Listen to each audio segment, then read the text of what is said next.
ويوم أن كان النبي عليه الصلاة والسلام سائرا مع أصحابه إذا بهم يمرون على عيينة ماء حولها عشب وربيع، فأراد أحد الصحابة بعد أن أعجبه ذلك المنظر أن يبقى ويقيم عند تلك النبعة من الماء، قال: لكني لا أفعل حتى أستشير رسول الله صلى الله عليه وسلم. جاء إلى النبي عليه الصلاة والسلام وطلب منه أن يأذن له في أن يبقى في ذلك المكان الجميل، فما كان من النبي عليه الصلاة والسلام إلا أن قال له: لا تفعل، لا تفعل، فإن مقام أحدكم في سبيل الله أفضل من صلاته في بيته 70 عاما. أن تخرج يوما واحدا مرة واحدة للجهاد في سبيل الله عز وجل خير من أن تعبد الله تعالى في بيتك 70 عاما. ألا تحبون أن يغفر الله لكم؟ ألا تحبون أن يغفر الله لكم ويدخلكم الجنة؟ اغزوا في سبيل الله. من قاتل في سبيل الله فواق ناقة وجبت له الجنة. ما بين حلبة الناقة وحلبة الناقة مقدار بسيط جدا.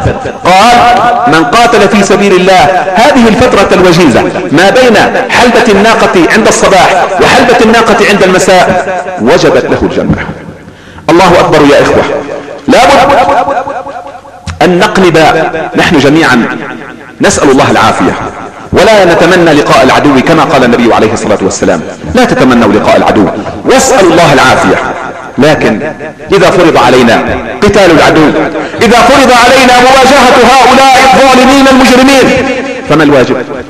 الواجب أن نحول المحن إلى منح، والنقم إلى نعم، والمصائب إلى غنائم. هذا هو الواجب. الواجب أن نتذكر أن الجهاد باب من أبواب الجنة، باب عظيم نرجو من خلاله إلى الجنة بإذن الله سبحانه وتعالى. الجنة تحت ظلال السيوف كما قال النبي صلى الله عليه وآله وسلم. وعلى ماذا نخاف؟ على ماذا نخاف يا إخوة؟ أي أحدنا يخاف أن يموت في حادث سيارة، ويخاف أن يموت في مرض عضال، ويخاف أن يموت في سكتة قلبية، ويخاف أن يموت في جلطة دماغية. كل هذا وارد.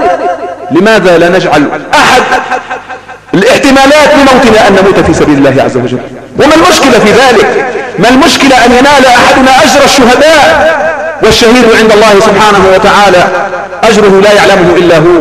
عن أبي سعيد الخدري رضي الله تعالى عنه قال: قال لي رسول الله صلى الله عليه وسلم: من رضي بالله ربا وبالإسلام دينا وبمحمد صلى الله عليه وسلم نبيا وجبت له الجنة. أعجبت هذه المقالة سيدنا أبا سعيد الخدري رضي الله عنه، فقال: يا رسول الله أعدها علي، أعدها علي. فأعادها النبي صلى الله عليه وسلم مرة ومرة، ثم قال النبي عليه الصلاة والسلام، هو يريد أن يبين له أن هذا المستوى جيد، أنه من رضي بالله ربا وبالإسلام دينا وبمحمد صلى الله عليه وسلم نبيا وجبت له الجنة. لكن هناك مقاما أعلى وأعظم، قال: وأخرى يرفع الله بها العبد 100 درجة. تريد أفضل من هذا؟ وأخرى يرفع الله بها العبد 100 درجة. ما بين الدرجة والدرجة كما بين السماء والأرض. إنها درجات المجاهدين في سبيل الله عز وجل. المجاهدون في سبيل الله يفوقون غيرهم من المؤمنين الذين يدخلون الجنة ب100 درجة. كل شهيد يموت في سبيل الله هو أعلى من بقية الناس مهما كان حاله ومهما كان أمره. ويتفاوت هؤلاء الشهداء فيما بينهم بمقدار 100 درجة. ما بين الدرجة والدرجة ما بين السماء والأرض. الله أكبر، الله أكبر على أولئك الجبناء الذين رضوا بالحياة الدنيا وتركوا هذه الدرجات العالية وهذه المقامات السامية. يا أيها الذين آمنوا ما لكم إذا قيل لكم انفروا في سبيل الله اثاقلتم إلى الأرض أرضيتم بالحياة الدنيا من الآخرة؟ رضيتم بهذه الحياة الآسنة، رضيتم بهذا المتاع الحقير من متاع الدنيا، أرضيتم بالحياة الدنيا من الآخرة؟ فما متاع الدنيا في الآخرة إلا قليل. لقاب قوس أحدكم في الجنة خير من الدنيا وما فيها. والله لو لم يكن لأحدنا إلا أن يأخذ مترا مربعا في الجنة لرآه أفضل من الدنيا بما حوت. أولم يقل النبي صلى الله عليه وسلم: ما من ميت يموت يكون له شيء عند الله يتمنى أن يرجع إلى الدنيا. كل ميت إذا عرض عليه مقعده من الجنة والله لو قلنا له عد إلينا ونعطيك ملك الأرض كلها ما يقبل ذلك. حينما يرى الجنة لا يريد شيئا غيرها.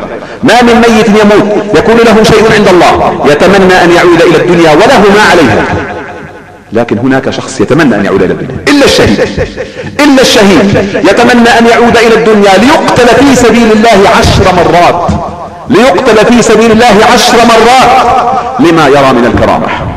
ولا تحسبن الذين قتلوا في سبيل الله أمواتا بل أحياء عند ربهم يرزقون فرحين بما آتاهم الله ويستبشرون بالذين لم يلحقوا بهم من خلفهم ألا خوف عليهم ولا هم يحزنون.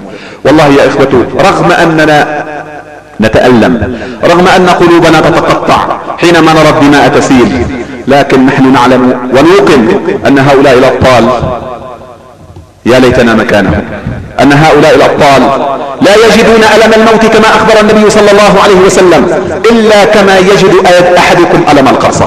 هؤلاء باعوا رخيصا بغال، باعوا حقيرا بعظيم، باعوا خسيسا بنفيس. هؤلاء نعم تركوا حطام الدنيا وتركوا متاعها، لكن الله عز وجل الكريم المنان أكرمهم بمنازل عالية كلنا نتمنى أن نكون معهم. أيها الإخوة إنا وإن كنا قد حرمنا أن نكون في ساحات الوغى معهم ننال ذلك الشرف وذلك العز، فإن هناك فرصة سانحة أمامنا ليكون لنا شيء من أجل ذلك الجهاد وأجل تلك الثورة العظيمة التي لا تدفع عن أهل سوريا وحدها. والله إنهم يقفون خط دفاع أول عن الإسلام والمسلمين في شتى أنحاء العالم. أنتم تعلمون أن نجاح الثورة في سوريا يعني الانتصار على الصهيونية وعلى الصليبية وعلى الصفوية. إن ما يحصل اليوم في سوريا لم يتواطأ عليه العالم إلا لأنهم يعلمون أن انتصار المسلمين في سوريا يعني المقدمة والممهد لفتح أرض فلسطين ولدخول القدس فاتحين إن شاء الله، وهذا سيحصل بعز عزيز أو بذل ذليل. وعد الله لا يخلف الله وعده ولكن أكثر الناس لا يعلمون. نعم يا إخوتي نحن في أرض الشام، هذه الأرض المباركة، هذه أرض الرباط، هذه أرض الملاحم. ينبغي أن نعد أنفسنا الإعداد الكامل لنكون إن شاء الله من الذين تطأ خيولهم أرض فلسطين، من الذين يستقبلون المهدي ويستقبلون عيسى ابن مريم إن شاء الله. نقاتل معه الدجال ونقاتل معه اليهود وغيرهم من المنافقين ومن الدجالين ومن الأفاكين.